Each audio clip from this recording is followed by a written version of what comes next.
Sometimes you just want to say, yeah, but my be good, but you can't. Amigos, finally this time of the week came because I have so much to debrief about. This is another chit chat of debriefing my life in Bosnia. And if you don't know what that is, or if you want to know more about this space, take a look at the intro video because I just want to get into this thing that happened to me today. So it's been a while since I felt this tiny. Things are still going okay, but today was one of those days that, I had something on my chest, I had that knot in my throat, and I was very close to crying, but I couldn't because it's a mix of sadness, anger, but also like something way deeper. I'm sure I don't have to remind you that these are my experiences, and I just like to tell my stories here to kind of really break it down how living here makes me feel on an everyday basis. What happened today is not something that, you know, it's not something from my everyday life. So I went to the doctor. I wanted to go do a full checkup because it had been like years since I've done different checkups at the doctor and so on. I wanted to do like full on test of everything, and I live very close to a private clinic because I prefer to go private. Although after today, I don't know, routine schedule. It's like you have a certain amount of limited time to do certain things. It's a weekday, and a big challenge for us and for me lately is that with my husband's, with Jovan's new schedule, we don't really have the freedom to go do these things together. And although he was off at the time of my appointment, I still wanted to go on my own because just like visiting the doctor, applying for my visa, and I don't know what other challenge I can think of now that I want to overcome because of the language barrier, right? So I think that my language skills are at a certain level, and that's kind of what I kept telling the doctors today. Like, I have a coffee language level, I don't have a doctor language level. So whenever they were telling me very technical things, I said, listen, let's just use Google Translate or ChatGPT. That's why technology is there, right? Okay, let me just start from the beginning. So this clinic that's very close to me, I could go walking. They offer this full checkup package that I was really, impressed by. It seemed like a full checkup of just different aspects, different body parts, different, like lab, urine, gynecologist, radiologist. What else? Well, few things here and there, right? And it was something to be done like in 2 hours, which I thought was great.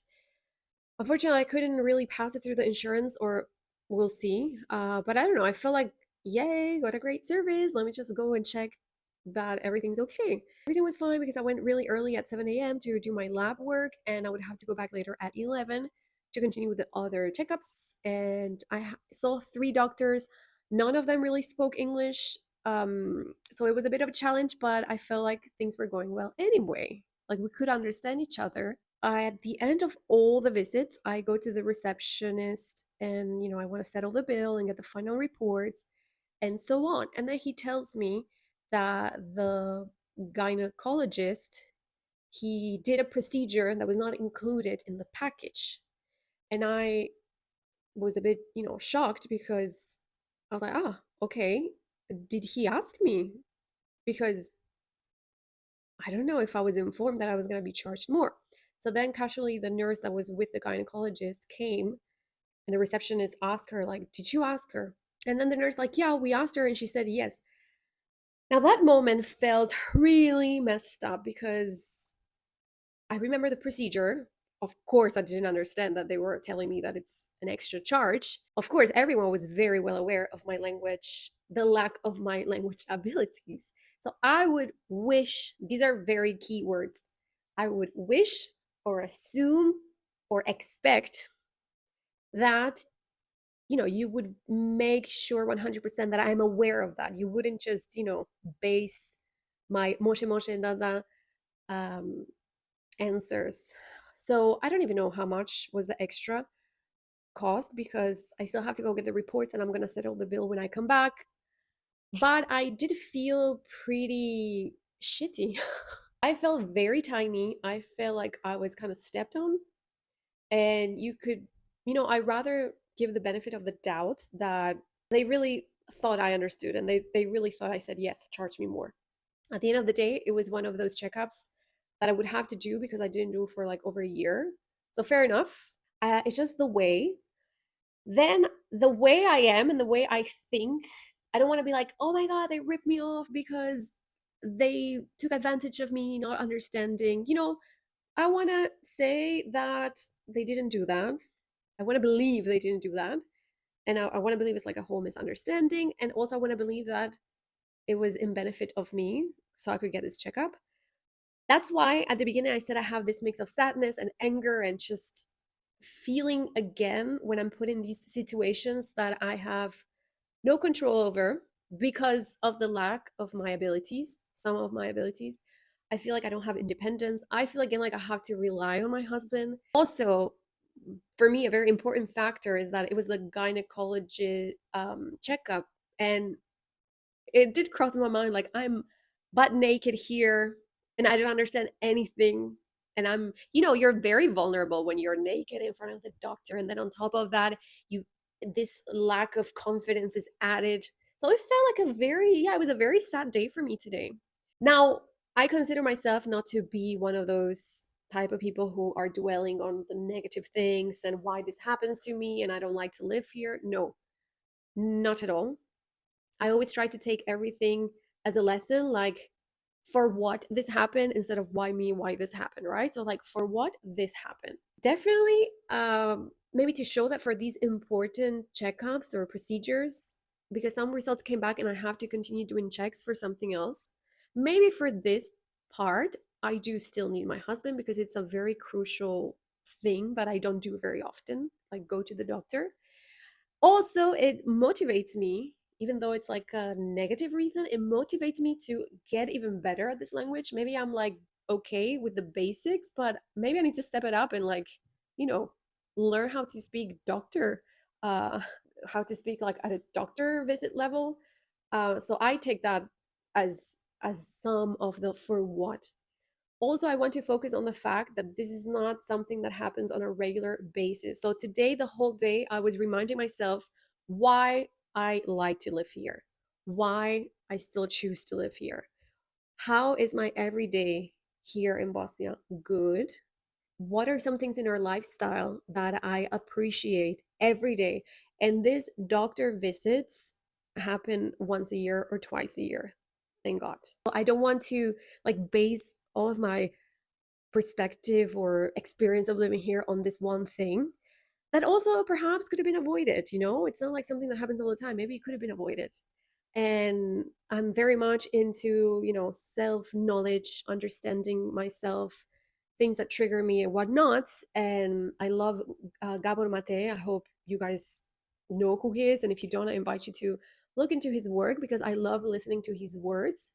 And yeah, in order to like grow, in order to like unlock the next level, we have to put ourselves in really discomfort.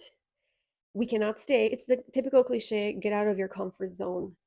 Now that I got uncomfortable and I went through this, I'm going to push myself harder to achieve the next level of language, or maybe choose a different clinic, or maybe perhaps before booking appointments, I'm going to ask if they speak English.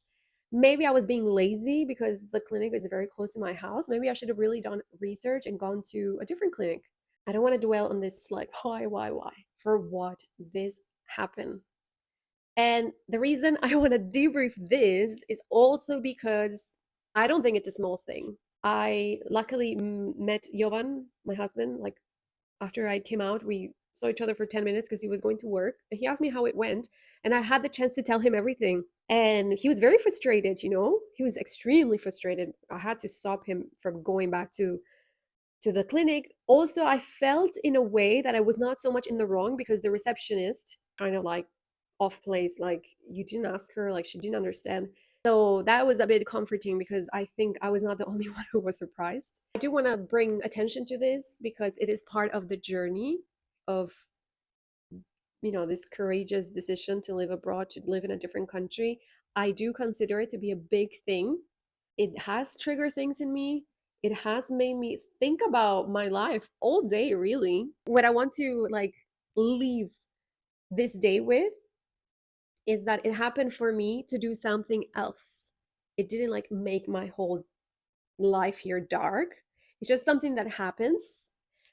Because why should there be, yeah, English speaking services in a country where maybe not a lot of English speakers live? Fair enough, you know? Maybe I consider it to be like a learning day.